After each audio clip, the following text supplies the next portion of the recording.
સમજાવો। જેના વડે આત્મા કર્મથી બંધાય તેનું નામ લેસ્યા।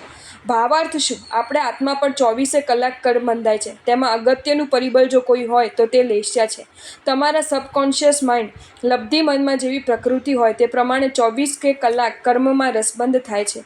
સારું કે ખરાબ કર્મ બંધાય છે આ રસથી, અને આ રસ તે જ લેસ્યા છે। કર્મ ચોંટાડનાર જે અંદર બળ છે તે જ લેસ્યા છે। તેનું વર્ગીકરણ પ્રકૃતિના આધારે કરી શકાય છે।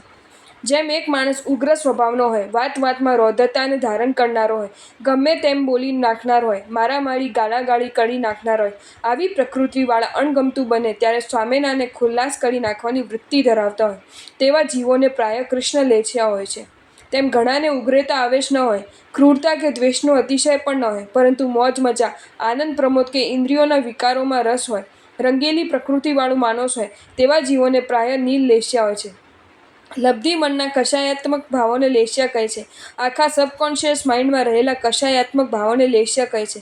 આસક્તિ પ્રધાન માણસ નીલ લેસ્યામાં હોય, ઉગ્રતા પ્રધાન માણસ કૃષ્ણ લેસ્યામાં હોય। લેસ્યાના ઘણા પ્રકાર છે।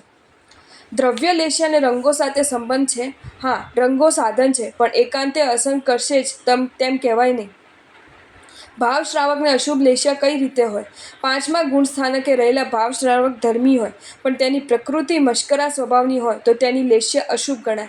તેમ ઘણા ધર્મના કરનારા નાસ્તિકો પણ શુભ લેસ્યામાં હોય, માટે વૃત્તિ પ્રકૃતિ કેવી છે તેના પર લેસ્યાની શુભાશુભતા આધાર રાખશે। ઘણાને વાત વાતમાં ખોટું લાગતું હોય, માટે તેની પ્રકૃતિ શુદ્ર હોય છે, પછી ભલે તેના જીવનમાં મોટા પાપ ન હોય, પણ સ્વભાવ શુદ્ર હોવાના કારણે ઘડી ઘડી મન દુઃખી થતું હોય।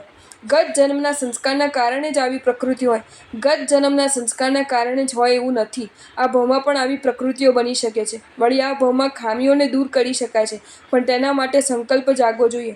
કર્મબંધમાં રસબંધનું ફેક્ટર લેસ્યા પર છે, અને તેમાં મુખ્ય ભાગ ભજવનાર આ પરિબળ છે।